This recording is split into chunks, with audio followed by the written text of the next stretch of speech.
मैं दावत भी इसलिए नहीं दूंगा कि यहाँ पर आया हुआ हर शख्स हमारे लिए मेहमान खुसूसी है और वो हमारे लिए VIP है। तो इसलिए जिस दोस्त को जिधर जगह मिलती है वो वहाँ तशरीफ रखें। औज़ु बिल्लाहि मिनश शैतानिर रजीम। इन्ना अतैनाकल कौसर फसल्लि लिरब्बिका वन्हर इन्ना शानिअका हुवल अबतर। सदक़ल्लाहुल अज़ीम। अल्लाहुम्मा सल्लि अला मुहम्मदिन व अला आलि मुहम्मदिन कमा सल्लैता अला इब्राहीम व अला आलि इब्राहीम इन्नका हमीदुम मजीद। अस्सलातु वस्सलामु अलैका या रसूलल्लाह, अस्सलातु वस्सलामु अलैका या हबीबल्लाह।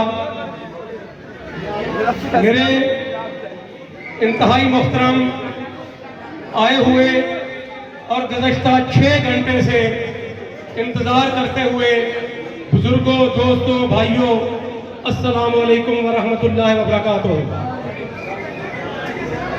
मेरे दोस्तों, आज मैं ये बात कहना चाहता हूँ कि बहुत पुराने वक्तों की बात है। एक शहंशाह को जब किसी की सदाकत पसंद आई तो उसने फैसला किया इसे लोगों के लिए इबरत बना दिया जाए। तो लोगों को, अपने हरकारों को हुक्म दिया गया कि लकड़ियां इकट्ठी करें, आग जलाएं और इसको उसमें फेंक दिया जाए। लेकिन आप लोगों को शर्म होनी चाहिए। ये हमदा वगैरह जो भी ये बकवास कर रहे हैं, बंद करो जुबान अपनी। और इब्राहीम अलैहिस्सलाम को आग में फेंक दिया गया। लेकिन फैसला नमरूद ने नहीं, फैसला आग ने नहीं, फैसला रब्बे जुल जलाल ने अर्शे बरी से सादर किया। और वो आग जो जलाया करती है, जो खत्म किया करती है, जो बसम किया करती है, वो ठंडक बन गई, सलामती बन गई। मेरे दोस्तों, जब मुशर्रफ दौर में फैसला किया गया इन्हें इबरतनाक सजा दी जाए, मुल्क से निकाल दिया जाए, इन्हें यहाँ पर इस जमीन को तंग कर दिया गया, तो मेरे दोस्तों, चश्मे फलक ने वो वक्त भी देखा कि जब वो दोबारा आया और अल्लाह के फजल व करम से, अल्लाह की ताईद और अल्लाह की नुसरत से वो इस मुल्क का वजीर आजम बना। और उसने इस मुल्क को, कराची जो जम रहा था, उसे तारीकियों से निकाला। वो KPK जिसमें आग लगी हुई थी, वहां पर अमन कायम किया। वो बलोचिस्तान जिसकी अलहदगी की बातें होती थी, उन्हें पाकिस्तान का मजबूत दस्तेबाजू बनाया। मेरे दोस्तों, साथियों, फिर उसने सिर्फ यही नहीं किया। जब पूरा पाकिस्तान अंधेरों में डूबा हुआ था तो फिर उसने घर घर में रोशनियां जलाई, पूरे पाकिस्तान को रोशन किया, तरक्की का पहिया चलाया। लेकिन ये कैसे हो सकता है कि शैतान और उसके परवरदा और वो सारे गुंडे, उन्हें एक नजर कैसे भा सकता है? जो अवाम का दोस्त हो, जो इस्लाम का दोस्त हो, जो पाकिस्तान का दोस्त हो। फिर वो वक्त आया जब वही हुआ और उसकी जगह पे एक ऐसी चीज को मुसल्लत किया गया जो चश्मे फलक ने न कभी इससे पहले देखी थी, न इसके बाद देखी है और न कभी आइंदा देखेगी, कि जिसने दुनिया के कल्चर को बदल दिया, रिवायात को बदल दिया। हम जिसे नगल्ला कहते थे, उसने उसे यूटर्न का नाम दे दिया और उसमें भी लोगों से ताल वसूल की और इस पाकिस्तान को इस जगह पे लाके खड़ा कर दिया कि आज वो बकारी मनुष्य नजर आ रहा है। लेकिन आज का ये जमे वकील इस बात की शहादत दे रहा है इंशाअल्लाह ताला वो वक्त दूर नहीं जब वो फिर आएगा और इंशाअल्लाह आएगा, फिर इस मुल्क का वजीर आजम बनेगा, फिर तकदीर बदलेगी, फिर रोशनियां होंगी, फिर अंधेरे छिट जाएंगे, फिर इंशाअल्लाह महंगाई खत्म होगी, फिर इंशाअल्लाह चेहरों पे मुस्कुराहट आएगी।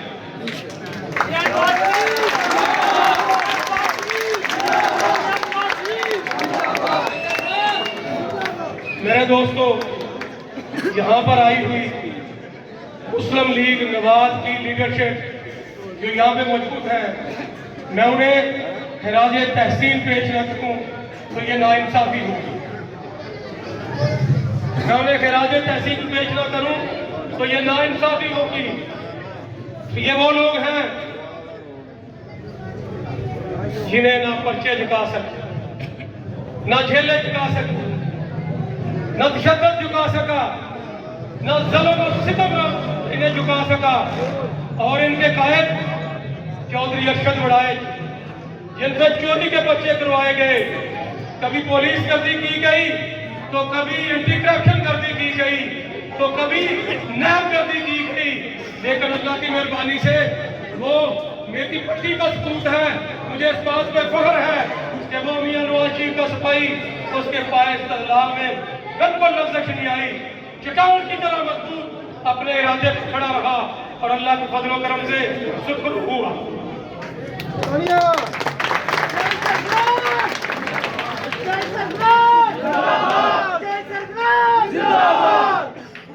और मैं मुस्लिम लीग नवाज की क़यादत के इजाज़ में शेर कहना चाहता हूँ कि वो और ही होंगे कम हिम्मत जो जुल्म व तशद्दुद सह न सके, शमशीर सदा के धारों में रूदात सदाकत कह न सके। ये चश्मे फलक ने देखा है ताकत में हम से बढ़कर थे, तौहीन का तूफान जब भी उठा वो मध्य मुकाबल रह न सके। और इस जज्बा हुजूर के मकसद में यूं हिस्सा से पशु बिक न सके और कुफर की राह में चल न सके। जिंदाबाद जिंदाबाद वोट को जिंदाबाद वोट को इज्जत दो जिंदाबाद नवाज शरीफ जिंदाबाद पाकिस्तान मुस्लिम लीग जिंदाबाद शहबाज शरीफ जिंदाबाद। मेरे दोस्तों, अब मैं अगर तमाम जो गुज़श्ता इस यूनियन काउंसिल में हुए हैं उनका जिक्र करना यहाँ पर मुनासिब समझता हूँ।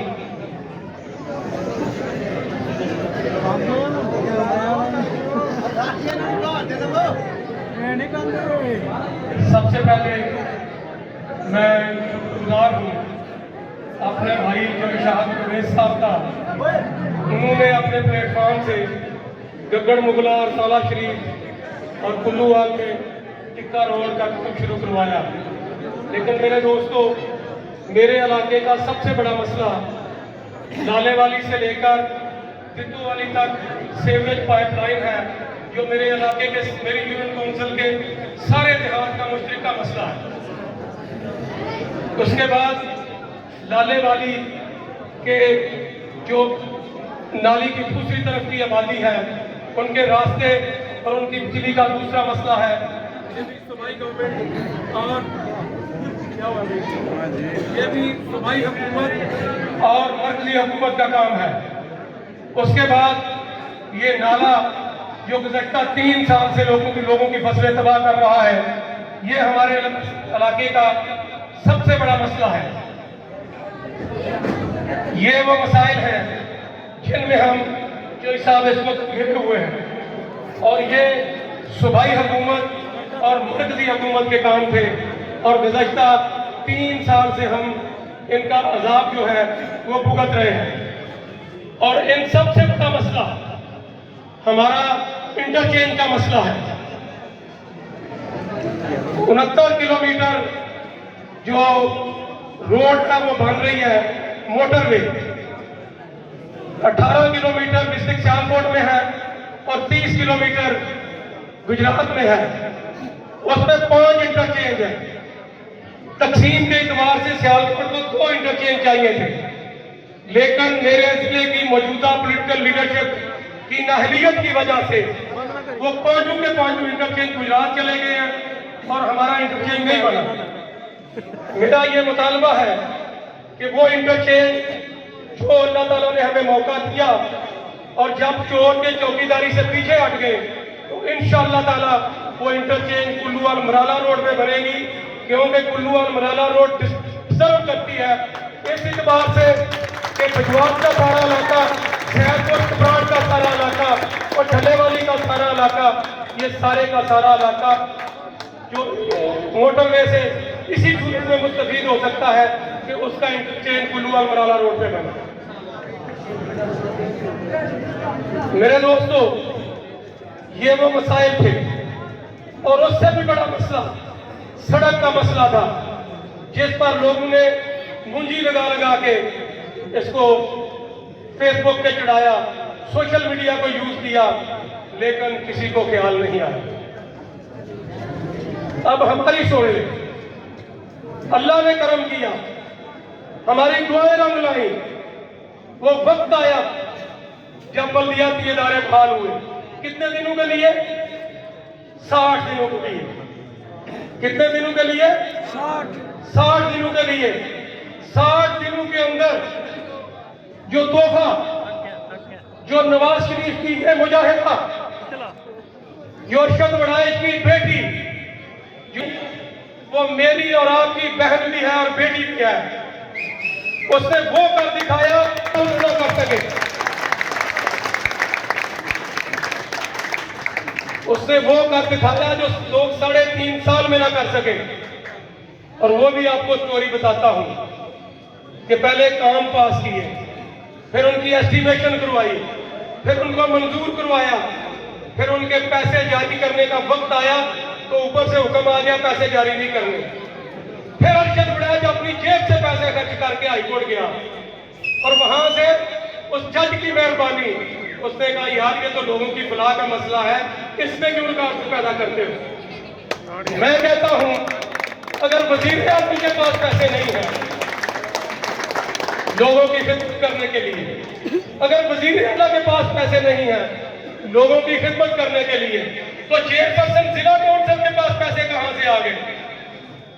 बात वसाइल की नहीं, बात पैसों की भी नहीं, बात नियत की होती है। किसी दरवेश, किसी मुल्क के बादशाह ने सफर शुरू किया अपनी रियाया की हालत देखने के लिए, तो एक बाग में पनाह ली। जब वो बाग में गया तो उसने पानी का तकाजा किया। माली ने उसकी शक्लो सूरत देखकर एक अनार तोड़ा, उसको दबाया, उसके रस से प्याला भर गया। उसने बादशाह को पेश किया, बादशाह ने पानी पिया और पानी पीने के बाद उसके ज़हन में ख्याल आया कि इस पे इतना रस और इतना ये मालदार है, इस पे क्यों ना टैक्स लगा दिया जाए। जाती दफा दोबारा फिर जब उसने ताज़ा किया पानी का तो 3-4 अनार के तोड़ के उनको दबाया, फिर भी प्याला ना भरा। तो बादशाह समझदार था, उसने माली से पूछा भाई पहले एक अनार से प्याला भर गया है, अब 3-4 अनार आपने तोड़ते जो सब प्याला नहीं भरा, इसकी क्या वजह है। तो उसने कहा कि लगता है हाथ में नियत में फतूर आ गया है। मेरे दोस्तों, जब वक्त के हुक्मरानों की नियत में फतूर होता है तो दरख्तों के फलों से अल्लाह की बरकत खत्म हो जाती है, और जब बैठे ही कुछ लिखते हूं तो मसाइल कहां से आते हैं। मसाइल की कमी नहीं है, बस दिक्कतों के पल्ले पड़ गए हैं। इनकी नीयत का मसला है, इनकी सोच का मसला है, और इनकी पाकिस्तान दुश्मनियां यहां हो रही है अल्लाह के फजल करम से। मेरे दोस्तों, फिर क्या उसने किया, उसने हडमराला से लेके कुल्लूवाल तक आपकी सड़क मंजूर कर दी।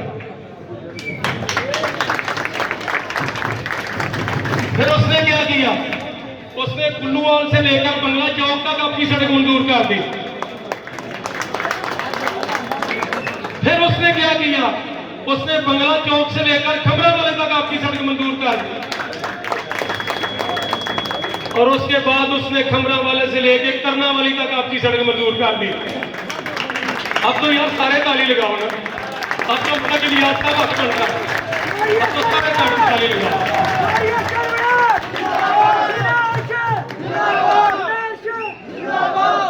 सिर्फ यही नहीं किया,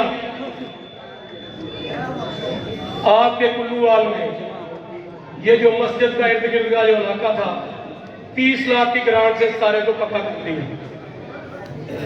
सिर्फ ये भी नहीं किया, वो कभी जिसका पानी सारे आधे गांव की जमीन को घेरे हुए था, 47 लाख रुपए मंजूर करके कुल्लूवाल से लेके नाली तक, करवाली तक नाला मंजूर कर दिया, जिस पर इंशाल्लाह ताला 1-2 दिन में काम शुरू होने वाला है।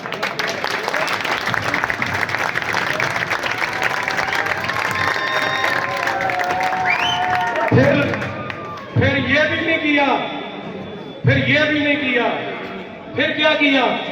फिर वो ईश्वर जिसका जब से ईश्वर बना है पानी की निकासी का कोई इंतजाम नहीं था, वो भी कर दिया।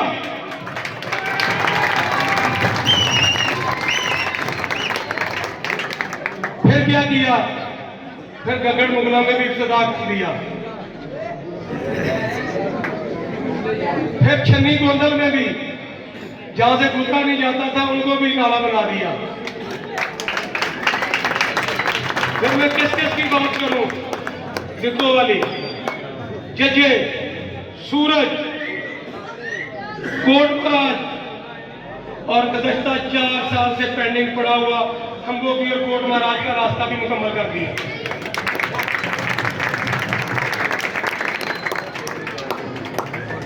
हाजी साहब मैनू कोई याद करते हैं क्योंकि इन्हें हमेशा में कोई ना कोई चीज पानी होती है, वो गल मैं मजा लैके करना चाहता था, इन्हें मेरा मजा खराब कर दिया।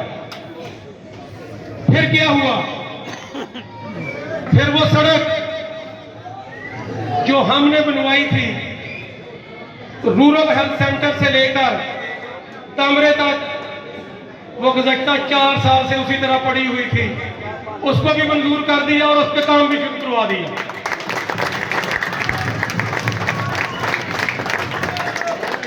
ये मेरे दोस्तों, इस सिर्फ 60 दिनों की आपकी खिदमत और आपकी नौकरी की बात आपके सामने मैंने की है, लेकिन बात यहां खत्म नहीं होती।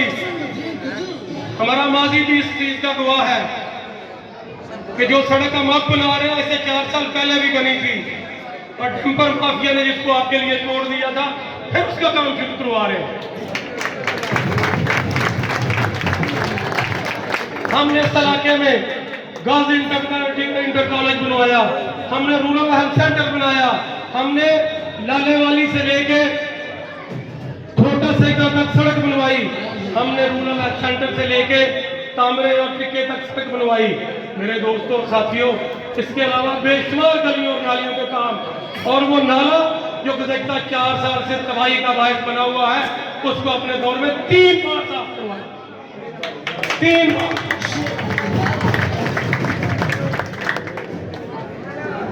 ये हर शख्स की अपनी अपनी सियासत की बुनियाद होती है।